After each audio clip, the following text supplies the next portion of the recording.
Um, well, it's lovely to be here. Thank you for coming tonight. So my name is Nora Arabi. I set up Autism Independence after my son Zach was diagnosed with autism. He's 20 now, but when he was diagnosed, I never really heard of autism, and there was no word for autism in my language. So a lot of my work is about bridging the gap between professionals and families from a cultural background that have very little understanding about autism or the concept. But today I want to talk about something very close to my heart, which is the whole of independence and my journey with my son Zach and what I had to go through. I just wanted to share with you some of the questions during my journey that I've asked myself about the system, how I can help my son, how I rebuild the system. And so here, well, I'll be asking hopefully the questions will bring up the thoughts for you as well. So, independence. For my son's independence, I felt it was all about the environment. So I asked myself, how did the environment that I grew up really stimulated my independence? From the first day my son was diagnosed, everything really limited for independence. I was told he would probably end up in residential care. I was told he has got a very severe autism, he might not talk, and the rest that goes with the list with someone that has a diagnosis of severe autism. And so from that point onwards, the system really restricted his independence.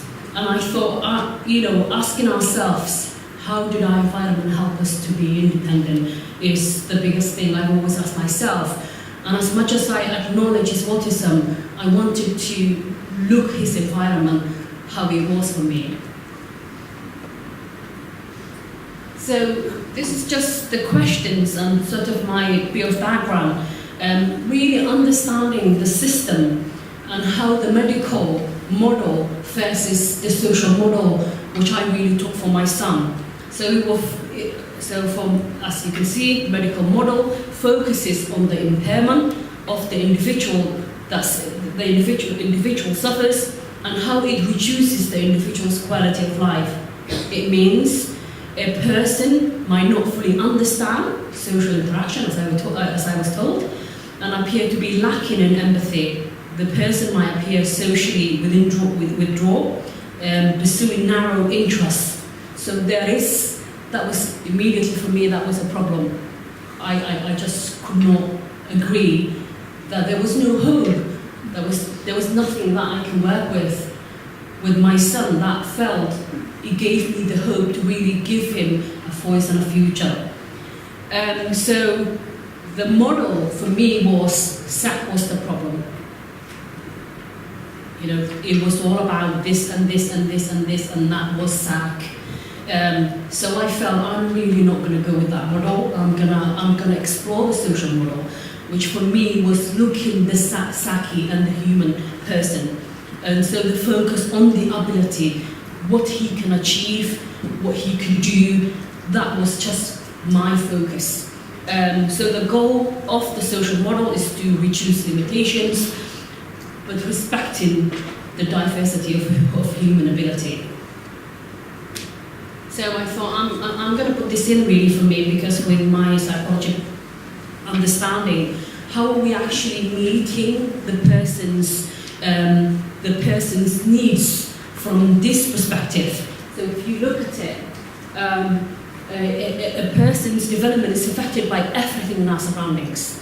So the environment, so this is a model by Bronson and Brenner, and it really looks at the person and how the surroundings impacts in everything that the person becomes. So the mesosystem, the microsystem, the exosystem, and the macro system, and the chronosystem. And so if the environment we are in does not really support our ability and our sort of like what we can achieve, how's that person going to achieve them? So autism is not a statistic condition existing within a person, but a developmental process that can only be understood as taking place through the interaction of a person and the environment. And I really truly believe that, and that's the model I have taken with my son, and it really has worked. And then I looked at the Maslow's hierarchy of needs, and if we look at it, are we actually meeting the basic needs of our children? Yes, they have autism, but are we looking from this perspective, the basic needs? So as a human, people have an inborn desire to be self-actualized. That is, to be all they can be in order to achieve these ultimate goals. However, a number of more basic needs must be met. So what are we doing meeting autistic people's self-actualization? So everyone's potentials are not identical. So embracing and exploring what they are good at. Maths and English is not for everybody. So it's not for everybody. So is it time that we question our target-driven approach in schools? What about their self-esteem? What are we doing about their self-esteem? So gaining approval and recognition of what they can achieve. And that has been a real drive for me and my son, really helping him on areas that he's achieving and his ability, and that opening windows of doors for us. What about love? Being accepted by others. And if we don't have that, how are they gonna survive? How are they gonna achieve? How are they gonna be like they have autism, but they are human beings. They live the love, they need that love. And I made sure that was a priority in my list with my son.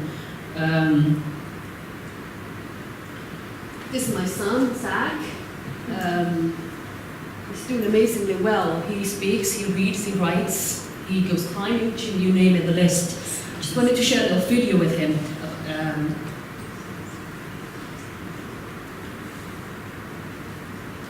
I'm going to have technical problems, I'm sure.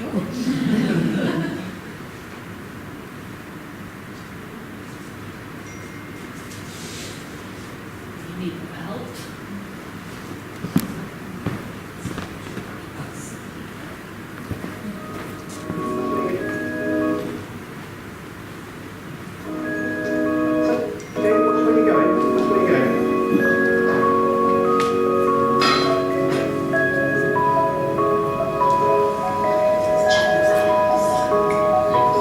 I want Zaki to be as independent as possible.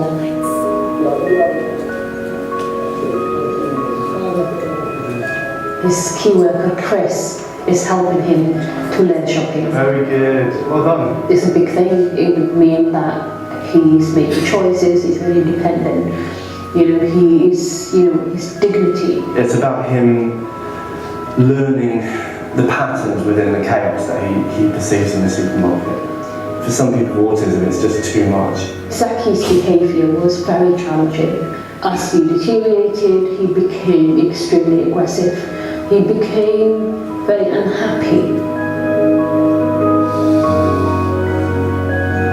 He does so many different activities. I mean, he's so fulfilled. 1 minute, Charlie. Count to 10. Fast. 1, 2.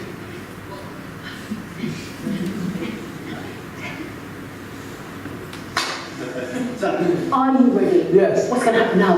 Shove it. Who's going to do it? By yourself. By yourself. It feels almost like today is like an end point to a good 3 months worth of work with him. So I'm a little bit nervous, but I think he'll do a good job. You can do it. Zach, man. See you later. Where are you off to, Zaki? Where are you going? Drop it.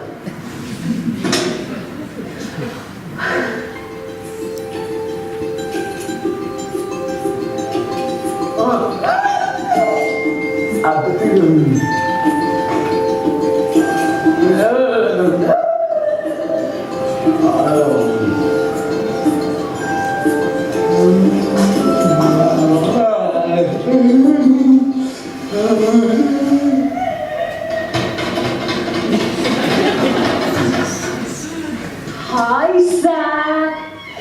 Did you Bingo! Did you do it by yourself? Yes. Give me a high five! Well done! What do you have? Cheese? I think he's done exceptionally well, actually. I'm very proud of him.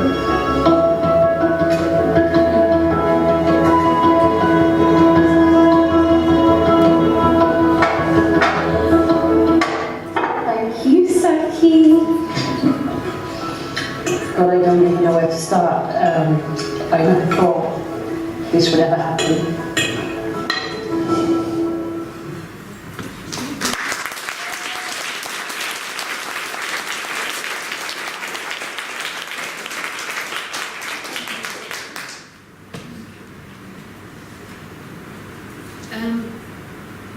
I wanted to share with the world what I was once told and what we achieved together. And that's because I believe in him. I treated him like a person, and yeah, he makes loads of these noises, but you'd be surprised what he can achieve. And I think that's what we need to remember. Yes, they can be different, and that they can have their own ways of coping with the world around them, but they are very capable, that they can achieve so much than we think that they can achieve. And I think that's really important that we remember people with autism, that they can achieve. And this is the question I want to leave with you all. Are we enabling or are we disabling people with autism? And I really have got serious questions about the system, because most of the time, some of the stuff I do with my son, if I told social services or people, I hope there's no social worker here today. I'm sure I would get told off. And every child I think needs that. They need that risk-taking for them to be able to get the opportunity. And let's not forget, this is a quote I always have at the back of my mind by Temple Grandin. People with autism are different, but they are not less. Thank you.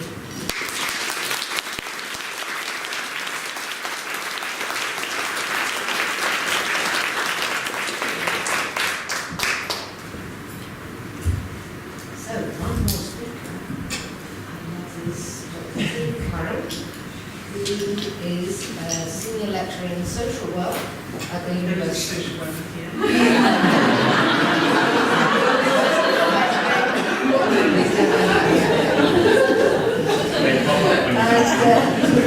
And Tilly will tell you more about her work rethinking disabled children's childhoods and futures.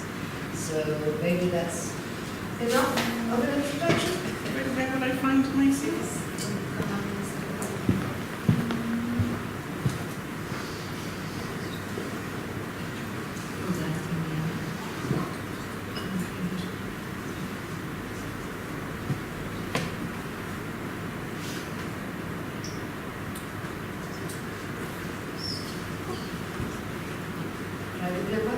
There it is. It's gone. Sam. So I run the social work programme at the University of West of England. So part of what I'm talking about comes from being in the social work team in 1989, when the disabled children had been not children up until the Children Act. They'd been in services for disabled people. And in 1989, the Children Act said disabled children are in the children's legislation, and with that means that people had to ascertain the wishes, is the term, of children, and then find out also what the wishes of disabled children were, which came as a bit of a shock at that time to people who were seeing the services very much in charge of where children were living, going to school and crossing the pavement to go to the centre after that. So that's not very long ago, is it, 1989? And the children, disabled children were part of children's legislation. So I'm just going to talk to you about, as people have said and somebody asked, is it time for change? So my aim is to show you some work that's been completely orientated about change, some new thinking around disabled children's childhoods, and some ideas about how we can make it happen.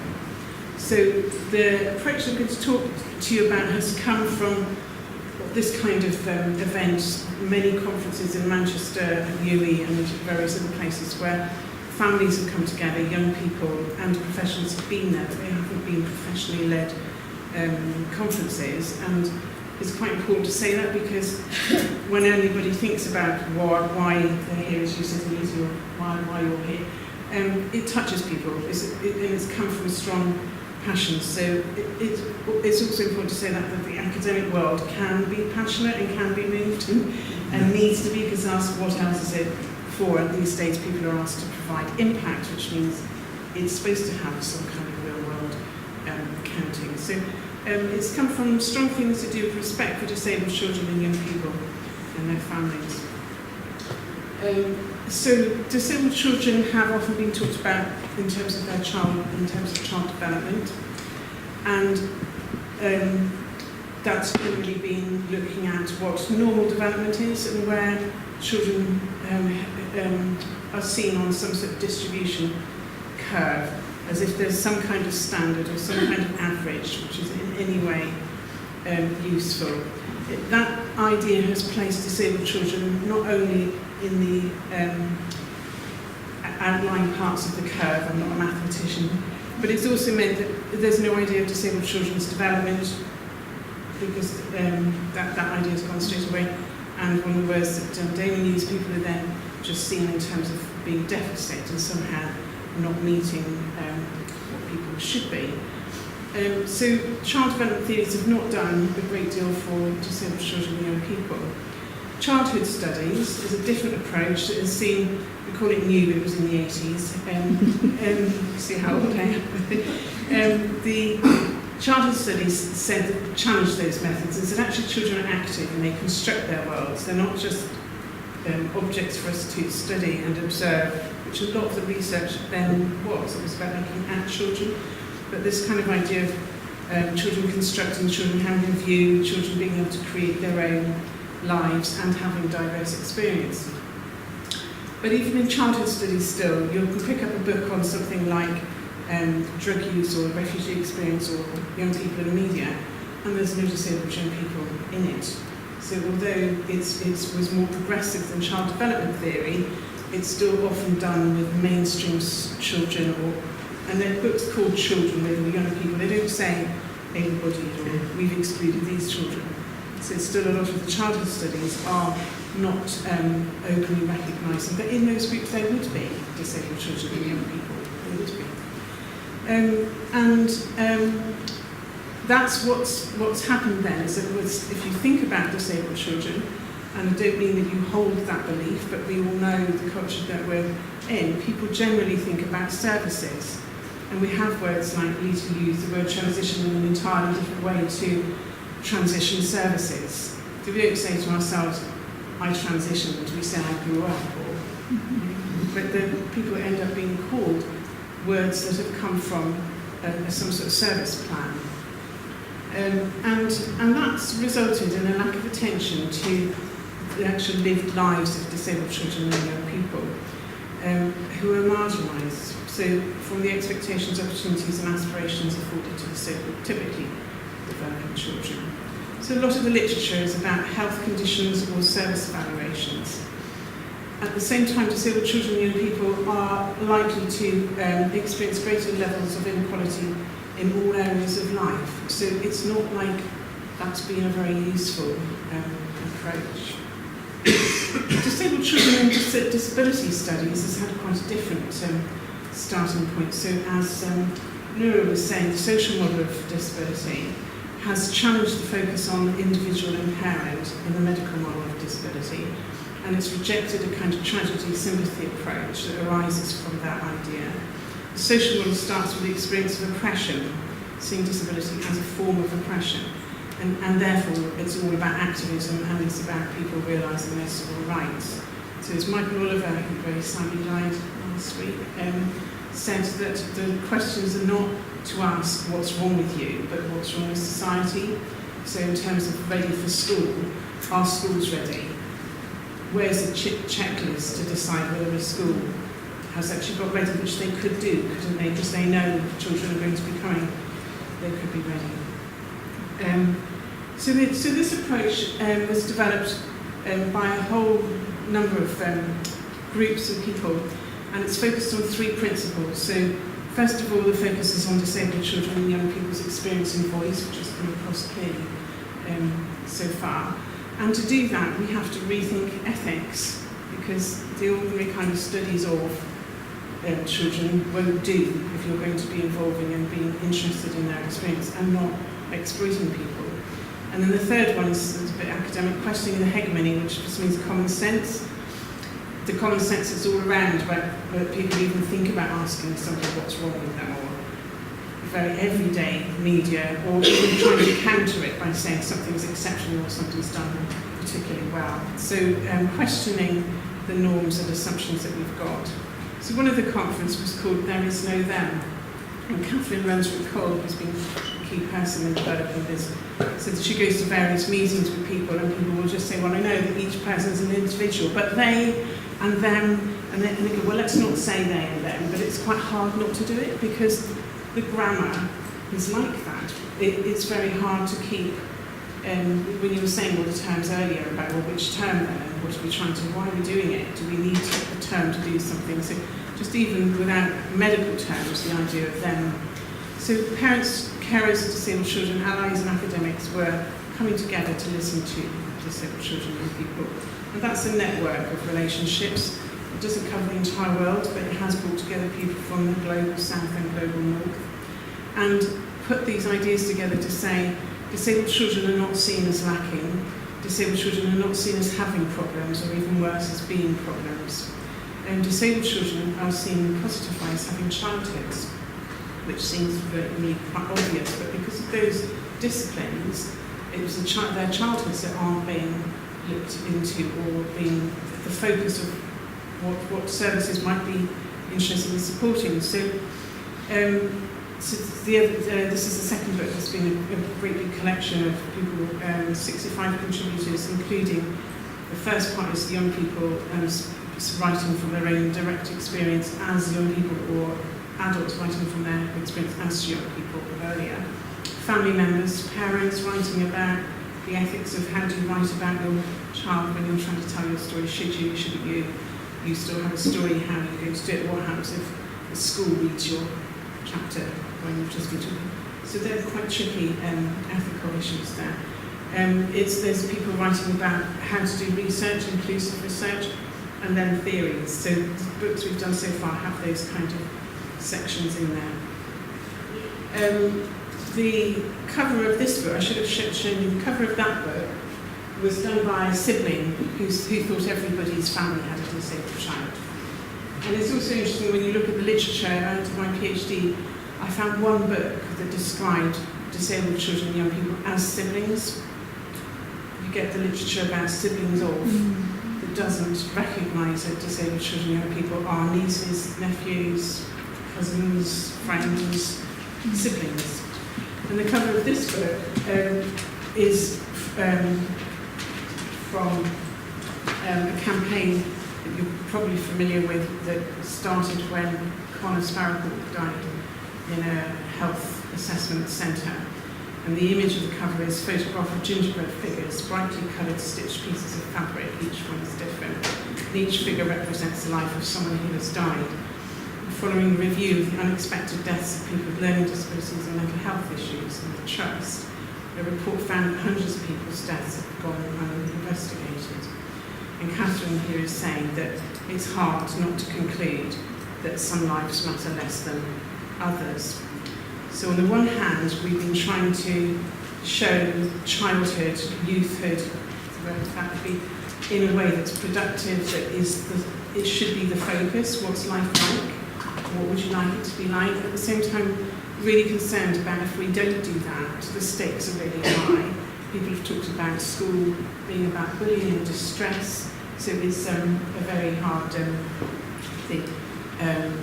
It's a very serious thing when you do it. So they've just finished with a project that we've done in Wiltshire with the Wiltshire Centre of Inclusive Living, imagining young disabled people's transitions in a time of big changes. So we've got robot cars, we've got a whole lot of social media and stuff. So if we don't include disabled young people now, yet again they will not be part of the design and the taking up those opportunities. So we had a knowledge cafe approach. We had 9 young people trained to be peer researchers, and they were asked to develop the questions and said, what does a good life look like and what do I want my future? And they took all these different roles in the research groups. So some people took photographs, helped people with drawing, meted and greeted people.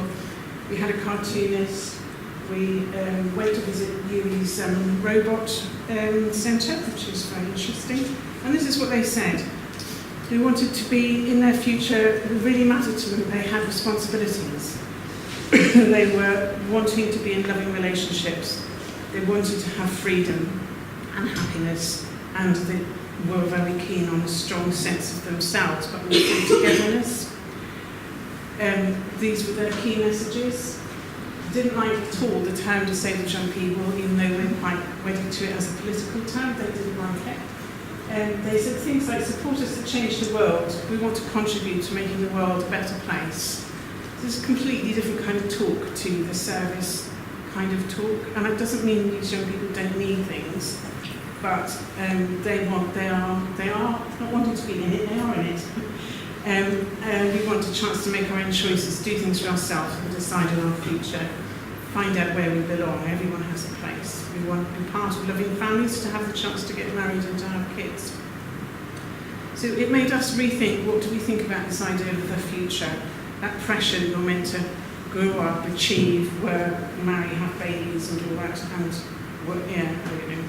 So there's a famous philosopher group, Rice and others, says that we should turn upside down the idea of the future and think about it more as multi-directional, plural, relational, affective, irreverent, and has the past and the future in it at the same time.